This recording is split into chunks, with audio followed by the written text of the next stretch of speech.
Gentlemen, brothers, architects of the future, welcome back. I had to drop a message, just got off the tribe call last night. And fellas, you have no idea the power in the space when accountability is present inside a fellowship. I had a brother on the call, and I'll be honest, was phoning it in. Talking about a relationship, talking about things moving, and things that this very brother has called out other brothers on slacking on their macking. You know, this is leadership. If you're not calling the shots of what's happening, what the fuck are you doing? Just going along with it. And he knows this relationship is over and was totally checked out and not wanting to play the game because the work it would be required to go out and find what he actually wants.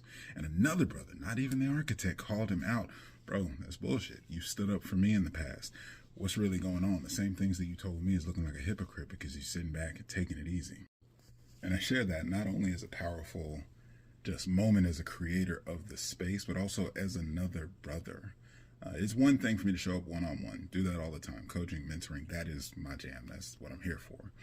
But to have other brothers stand up for other brothers, these guys are actually brothers in the fire. That's also the bond of it. You get an accountability partner to check in with outside of the call. Just so, you talked about this last week. How's that moving? How's that shaking? Going to talk about it with the group, and somebody's listening for you.